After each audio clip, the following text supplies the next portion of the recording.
Hello everyone, I'm Mr. D'Annunzio, PE teacher at Peter Mutual Elementary. And this week we're going to be working on a cooperative game. Before I go over the cooperative game, I do want to let you know the week that we are going to focus on this week is January 19th through January 22nd. All right, you're going to be participating in a fun warm-up. It's actually called the chicken dance warm-up.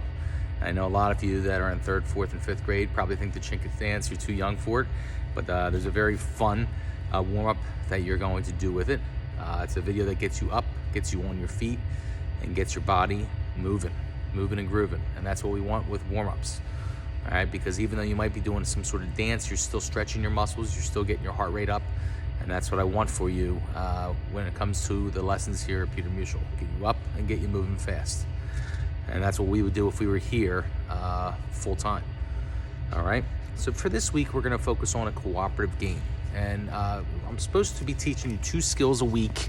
2 skills a week. This particular game, I want you to try to do twice. And the reason I want you to do it twice is because in our game in the gym, Mission Impossible is the game that we're gonna focus on. Our Mission Impossible, we usually select equipment for you to participate in before you participate in the game. Since you are at home, I would like you to choose 2 pieces of equipment that you can use to participate in this activity. So the first day that you're gonna do it, you're gonna use 2 different pieces of equipment. The second day you're gonna do it, you're gonna use 2 other pieces of equipment, 2 different pieces. So you can't use the same pieces each day. Now, if you do not have a partner, you're gonna try to do this by yourself, but you only can have 1 piece. It's really not fun to do it by yourself. If you happen to have a partner, like a parent, a friend that's close by, or a sibling. Siblings, I know you all get along with your siblings. That would probably work out the best. All right, now in this game, Mission Impossible, all right, it's a game that involves communication, teamwork, and just being able to listen to each other, good listening skills. And I'm sure you all have that. And in this game, if you have those 3 skills, you're gonna do really well. In our game Mission Impossible, the goal is to get from one cone to the other without touching the ground using the equipment used. Now, if you'll notice, the cones that I have set up here in front of me are approximately about 12 feet apart. All right, the reason why they're 12 feet apart now is so you can see them a lot very clearly and understand the game. But if you're gonna do this in your backyard or you're gonna do this in the house, you can spread them out even further if you want, all right? Whether it's 20 to 30 feet long, all right? I actually have a size 12 shoe, so it's pretty easy for me to measure in a foot, all right? But for you, if you want to do 20 to 30 feet long, that will really challenge you and push you, all right? But the goal is to get from one cone to the other using the equipment that you have without touching the ground. Now, I chose a jump rope and a noodle, all right? Some households probably might have a noodle at home. It's easy to stand on and balance and do other types of activities.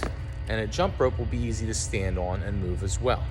All right, if you have any other things at home that you might be able to use to stand on and move from one cone to the other, please feel free to do so.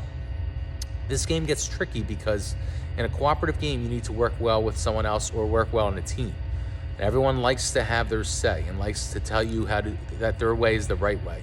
In this game, you need to listen to your partner, you need to listen to your team.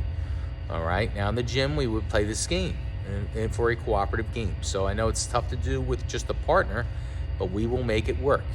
In the gym, we usually have 5 to 6 pieces of equipment. So at home, you're only gonna have 2. So you really have to select them wisely. And feel free to do this in the grass, do it on the sidewalk, all right? Or you can even do it in the house if it happens to be really frigid outside, and it could be in January, all right? So if you have a space in your house where you can move equipment from one area to the other area, that would be perfect, okay? So here I have a noodle and I have a jump rope. Now I need to get from one area to the other area without touching the ground. All right, how would I do that? All right, many ways you could do that. One, I could lay the piece of equipment on the ground and I can walk on and bounce. All right, now as you can see now, I'm almost about to fall off. So I might be able to turn my feet sideways and this might work a little bit better, okay? Now, if I fall off a piece of equipment, so here I am, the piece of equipment's at the cone, and I'm moving across, and I fall off. Then I need to go back to the starting point where I started from, which is right here. and I would need to start again before proceeding. All right, you only can bring one piece of equipment back to the starting point when you fall off your piece of equipment. All right, now with your team, you could do many different ways to get it from one cone to the other. All right, right now I'm laying my equipment out in front of me. So this way I can see where I'm going. All right, now here I am, I'm standing on top of the rope. I'm moving my equipment along, and right now I'm making this look very easy. Whoops, I fell off, I would have to go back. So I bring a piece of equipment back with me. I'm making this look very easy, and the reason I'm making this look very easy is because I'm only one person. All right, my way happens to be the right way because I'm by myself. But if you're with a partner, there's a fly in the picture now, that's nice. If you happen to be with a partner, it gets a lot harder. So here we go. Let me see if I can do this a different way. That worked. And I lay the rope out. I step on.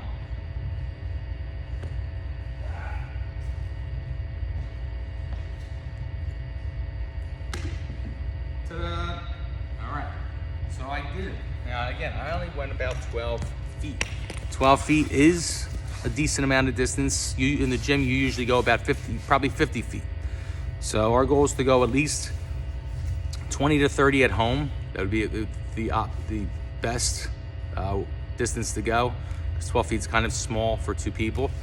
But again, push yourself. All right, I happen to use a noodle and a jump rope, using equipment that I think you might have at home. If you don't have those pieces of equipment, feel free to use what works for you. All right, again, this is a cooperative game, so there should be no arguing, no fighting, no comparing who's right and who's wrong, because my way is not always the right way, and sometimes I might need to listen to my partner, and maybe my partner has a better way than me. All right, I hope you like this game. I know it's something I thought of would be a fun thing to kind of plug in here during our winter months, something fun to do at home in the house. Again, if there are any questions at all, please feel free to reach out to me. Again, if you use these two pieces of equipment on day one, you will switch equipment on day two. So if I were to use day two's equipment, I could use anything else that I might find, but maybe it's a piece of wood that was laying around the house. All right, no, don't get splinters. But if there's a piece of wood, or if there's a rake or something that you can kind of balance on and move, that would be a perfect piece of equipment to have for this event. All right, and if you think there's a piece that might be even tougher to use or more challenging, try that out. You never know what might work. I know here in the gym, we have mats, we have scooters, but at home you don't have all that equipment. So I'm trying to bring up things that I think that you might have compared to equipment that you might not have. All right, so just in conclusion, mission impossible, teamwork, communication, ears open, eyes open, listen to your partner, and most importantly this week, please have fun. Please complete your warm-up, which is the chicken dance warm-up, which is a fun warm-up. All right, this new warm-up gentleman I found online is awesome warm-up to go along to. Don't get me wrong, I will definitely be warming up with you from time to time, but since you see me on these videos, I figured why not have someone else accompany me on there. And I guess that's about it. Please feel free to complete your Google form. You're all doing a great job, and I look forward to seeing you soon. Bye.